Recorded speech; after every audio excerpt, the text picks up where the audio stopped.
Hi everyone, I hope you're all okay and welcome back to a brand new Doctor Who YouTube video.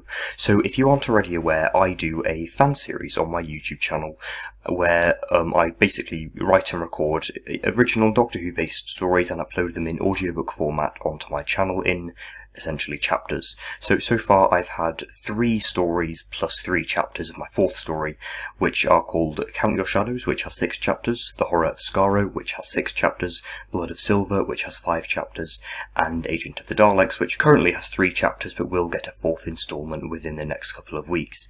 I'm planning on doing 2 more called The Beginning of Time and Age of Chaos, and that will conclude season 1, but for now I'm just doing Agent of the Daleks. So if you haven't seen the 3 previous stories and the 2 previous chapters of this story here, I would really recommend listening through all of my fan series, as this does tie very heavily into the overall series arc of season 1 anyway of my fan series, involving a certain character who I'm not going to name because of spoilers, but I think we can all guess who it is. He's the only character actually bar the Doctor who's appeared in every single one of my fan series chapters. So yes, without further ado, here is Agent of the Daleks, Chapter 3.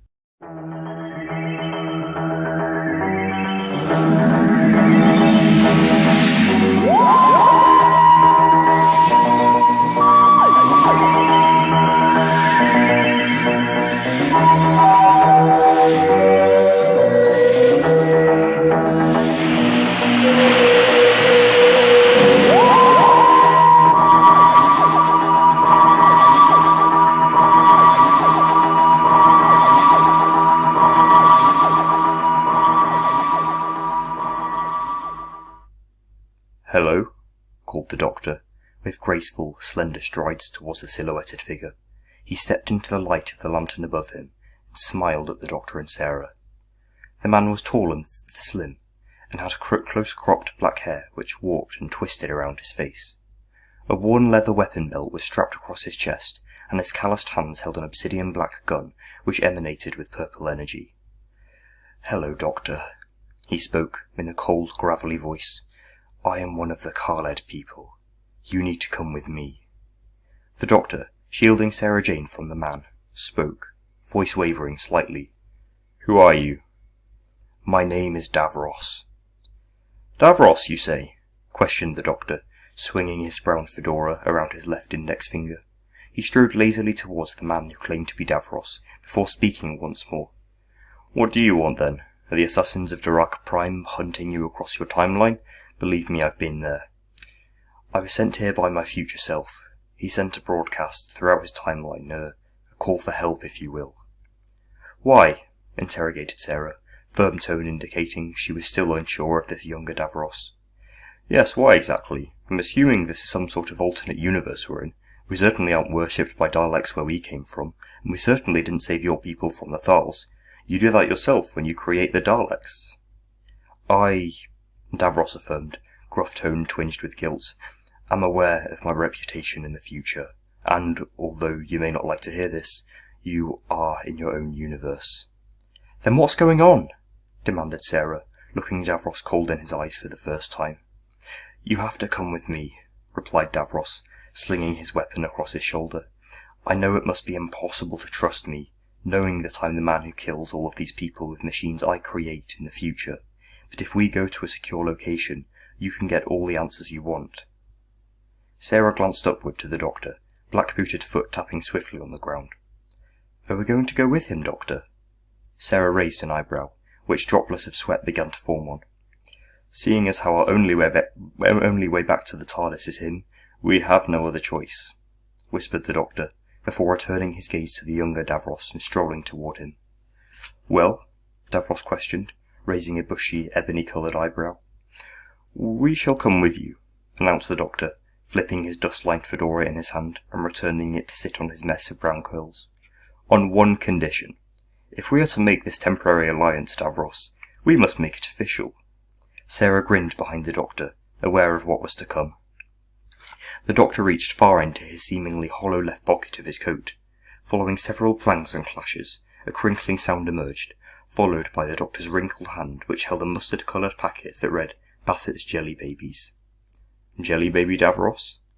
The Doctor offered a black-coloured sweet to the man standing before him, and grinned widely, showing off white yet crooked teeth.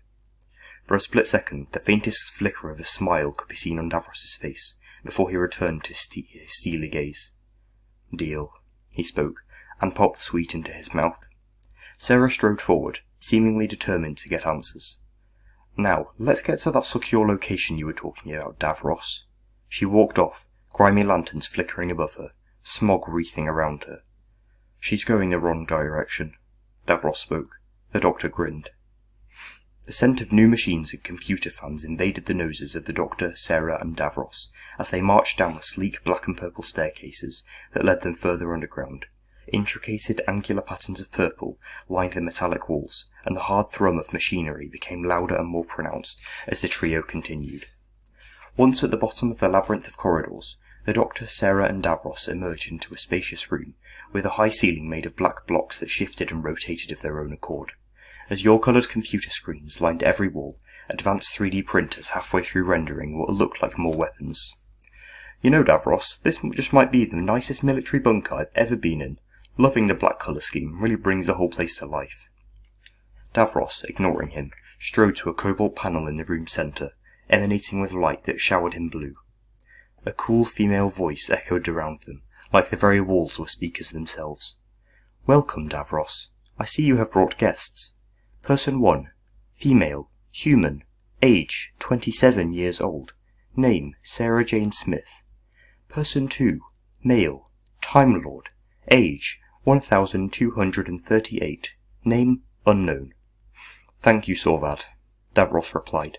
Following quizzical looks from the doctor and Sarah, he explained. "Sorvad is my artificial intelligence. She manages this whole place. Please have a seat.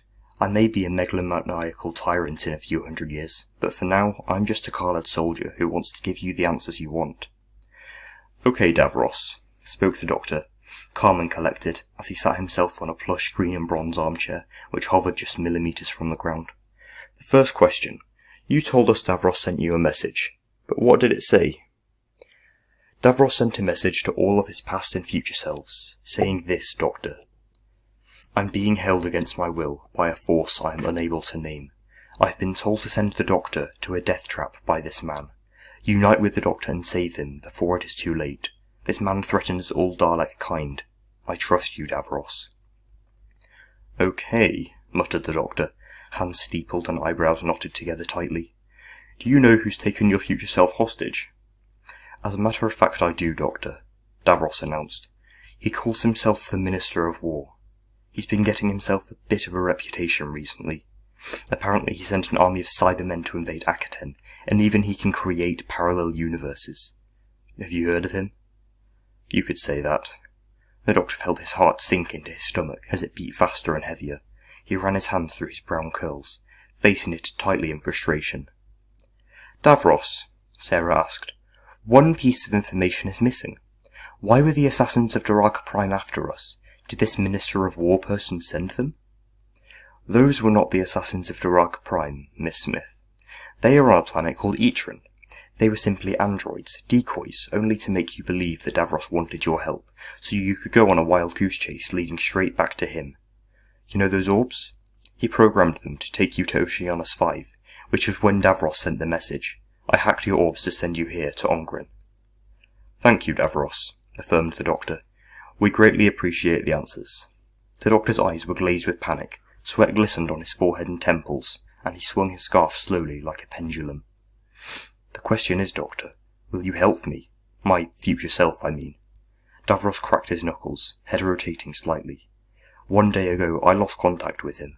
I believe he's been discovered by the Minister and is held captive as we speak." The Doctor stroked his chin, eyes darting across the cavernous space. Sarah, striding past a holographic image of the Minister, looked at the Doctor and asked, "Are we really going to help him, Doctor?" "We have no other choice, Sarah. We may be enemies, but he did save us from the Minister's trap, getting himself imprisoned in the process. I have as many doubts as you, but it's only polite." Sarah rolled her azure-coloured eyes before brushing a lock of chestnut-coloured hair from her face. "Davros," announced the Doctor, "let's go and save yourself." Droplets of sweat formed on the Doctor's brow as he sat hunched in the pod that raced towards the Dalek mothership. Panels of worn orange-brown metal formed an interior, which was oddly shaped and obviously designed for a Dalek. A circular window displayed the abyss of space before him, galaxies spiralling around him in hues of crimson and emerald. Stars glinted, colossal yet minuscule. Holographic screens littered the control panel, which was decorated with an assortment of gears and levers in various stages of decay. The powerful engines of the pod thrummed around him, purplish flames emitting from it.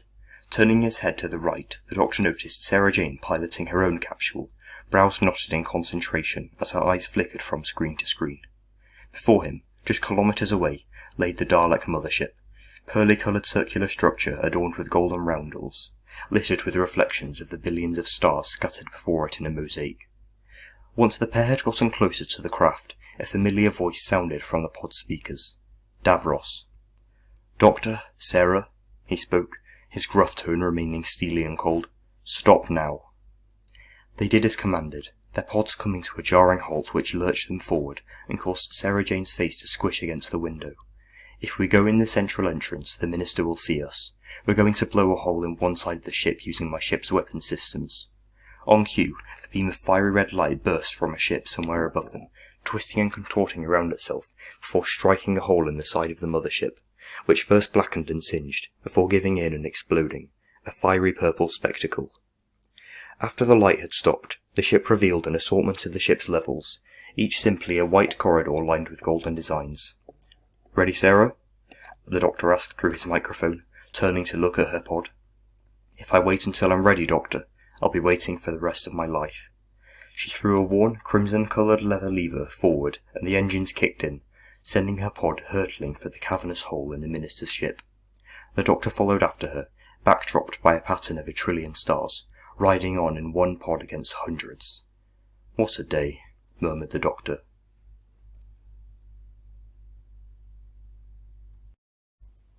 Up close, the glamorous-looking corridors of the Dalek ship were not all that spectacular.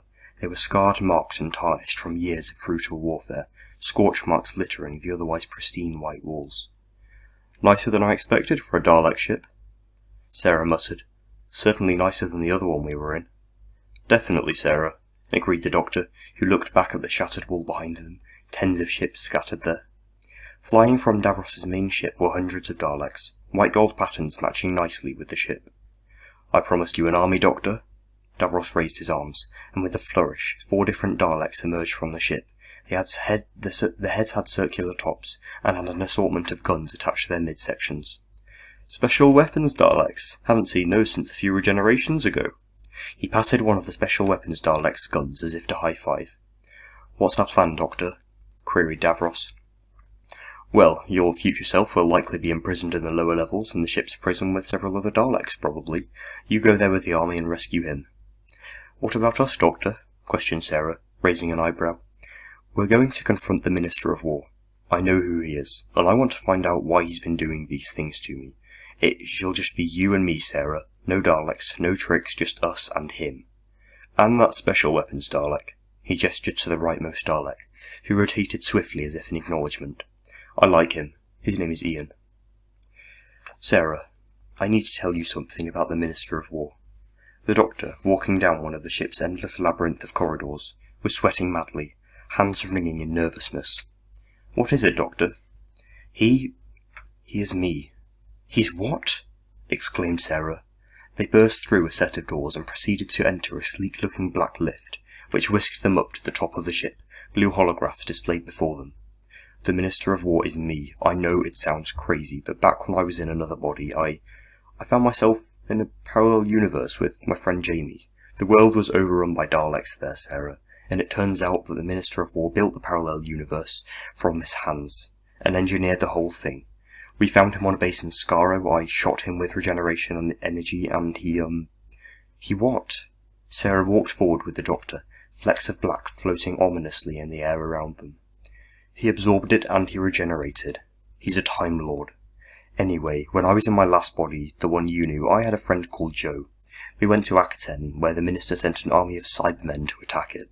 There I ripped his mask off, and he had my face. He changed his face thousands of times, all of them mine, past, present, and future. I don't know why my future self wants me dead, but I'm going to find out." The Doctor and Sarah, after being elevated further to the top floor, entered a final corridor. The walls, floor and ceiling were covered in tendrils of shadow and magenta-coloured energy. After reaching the door and staring at it, desperately trying to avoid the black tendrils which hummed and pulsated around her feet, Sarah looked into the Doctor's eyes, foot tapping nervously on the ground, and asked, her voice next to nothing compared to the slither of the ground below them, "How do we do this, Doctor?" "Together, Sarah." The Doctor grimaced, before reaching out a hand and pushing open the obsidian door. The room was an abyss, eternal blackness shrouding the Doctor and Sarah, who strode into the room. Sat on a throne at the opposite end was none other than the Minister of War, black spiked armour shimmering off his black glowing sword, which he held in his gloved hand. Black slits showed traces of eyes which were evidently the Doctor's, and he wore a crown of purple flame, which licked the air. The Doctor, Sarah Jane. The Minister stood from his throne, as he held a razor-thin black sword and plunged it into the rock beneath him. The room juddered, small pebbles falling and clattering onto the surface. The room was bathed in a pool of blackish light, and revealed two figures in shackles of magenta energy above the pair, both versions of Davros, past and present. They were both screaming, faces contorted in agony and fear, shrieks filling the air. The Minister strode closer, black sword grating against the floor, purple sparks flying. He stood before Sarah and flicked his hand, a simple action which had Sarah hovering above him and clawing at her throat, gasping for air. Purple shackles formed around her hands and feet as she hovered to Davros's level, joining them. The cavern became dark again, and the Minister spoke once more. "You are both right where I want you. I will always be 10 steps ahead of you, Doctor. Now, let the mind games begin." The Minister strode to the Doctor and placed a single gloved hand on the Doctor's forehead. The Doctor began to shriek in pain, agony contorting his face, before he descended into blackness. "Let's see this my way, Doctor." To be continued. Thank you for listening if you're still here, everyone. I really do appreciate it. And yes, please do comment in below as to what you thought of this chapter. I really would appreciate some feedback. And yes, I really hope you enjoyed it. Again, this was so fun to write and record. I really enjoy doing the Minister's voice, which you will hear a lot more of in Agent of the Daleks Chapter 4, which will come in the next couple of weeks.